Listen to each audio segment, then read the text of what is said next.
The poll book is completely off. Completely off. Off by 30,000? I'd say that poll book is off by over 100,000. That poll book. Why don't you look at the registered voters on there? How many registered voters are on there? Do you even know the answer to that? No, I guess I'm trying to get to the bottom of this here. Zero. There's zero. So, my question then is if the guess how many? Wait, what about the turnout rate? 120%. Let's let Representative Johnson ask his question, please. So the poll book number. Okay, there's two things that could happen here. Either the poll book number, if ballots were counted multiple times, there's two options. Option number one is that the poll book numbers are not going to match. They don't. The actual. Not by thousands and thousands of votes. That's not what we see right now. Take a look again. Take a look again. Option number two is that they essentially were filling in names of people who didn't vote. Dead people too?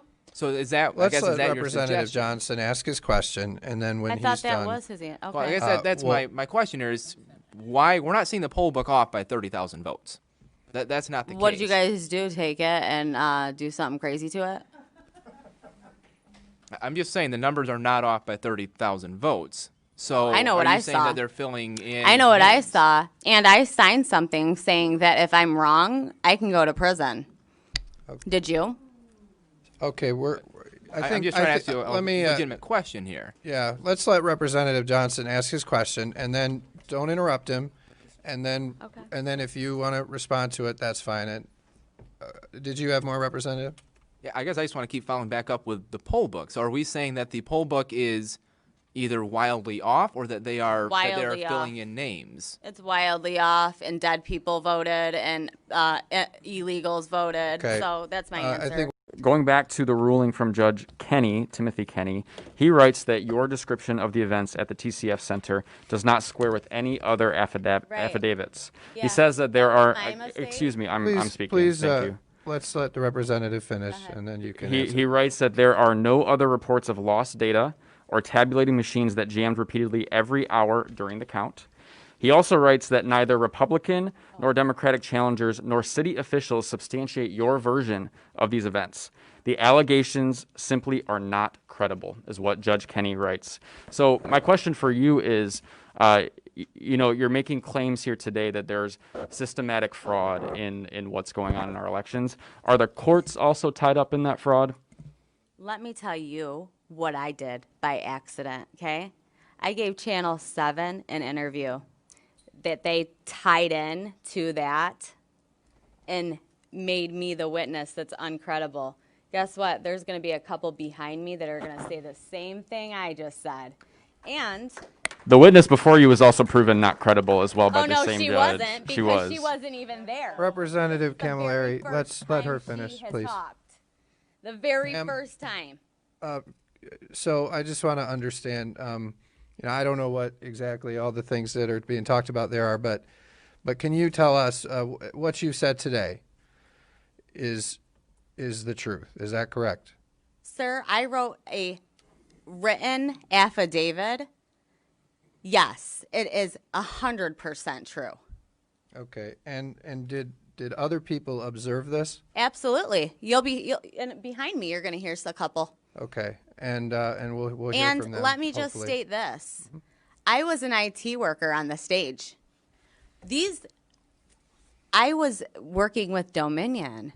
I had no poll workers were not allowed on the stage. The data loss, nobody would have heard about that besides me, Samuel, and Nick. Okay, just like nobody knows that Samuel went to the Chicago warehouse besides me because I worked for Dominion. Why is it that we're not having more people come forward? I mean, it seems like if there was all this widespread fraud that, we'd have dozens and dozens of people. I'll tell you why. My life has been destroyed. My life has been completely destroyed because of this. I've lost family. I've lost friends. I've been threatened. My kids have been threatened. I've had to move. I've had to change my phone number. I've had to get rid of social media. Nobody wants to come forward. They're getting threatened. Their lives are getting ruined. I can't even get an actual job anymore. I can't. Because Democrats like to ruin your lives. That's why. Yeah, this right here is why Democrats aren't actually worried about Trump's election theft efforts. This is Melissa Carone, and not only is she a witness at Trump and Giuliani's kangaroo election fraud hearing, she's the star witness. This is the best it gets. This woman. This is like a crazy Trump supporter doing an impression of Kate McKinnon doing an impression of a crazy Trump supporter. Now, this was during the latest of Trump and Giuliani's so-called hearings, this time in Michigan. And bear in mind, the only reason these hearings are necessary is because Trump and his allies can't manage to win in court, and so the only option they have left is to hold these sham hearings where the quote-unquote witnesses can basically say anything they want without worrying about telling the truth. And Melissa Carone is a prime example of that. Consider, for example, her claim that there was 120% turnout in Detroit, as if an actual 120% turnout rate wouldn't have been brought up in a single court case, as if an example of fraud so glaringly, blatantly obvious wouldn't have come before a single judge. According to Detroit's own government website, out of the 504,714 registered voters in the city, 250,138 voted. That's not so much 120% as it is 49.5%. But hey, numbers can be hard. Another issue she brings up is this claim that batches of ballots were being run 8 or 10 times or even more. Only, if batches of 50 votes were being run 10 times and coming in at 500 ballots a pop, the counting boards would have been way off, and they weren't off, which means that either they figured out a way to reinvent math in Michigan, or she doesn't know what she's talking about. Take all the time you need with this one. And by the way, even the Republican lawmaker here pushes back on this claim, to which Carone says this. Why we're not seeing the poll book off by 30,000 votes. That's not the case. What did you guys do? Take it and do something crazy to it? That the Republican lawmakers took it and, quote, did something crazy to it. Now she's claiming that Republicans are involved, which I guess shouldn't come as a surprise, considering this entire conspiracy theory being propped up by the likes of Rudy Giuliani and Sidney Powell involves the CIA, the DOJ, Republican secretaries of state, Republican governors, Cuba, China, Venezuela, and Hugo Chavez, who's been dead for 7 years.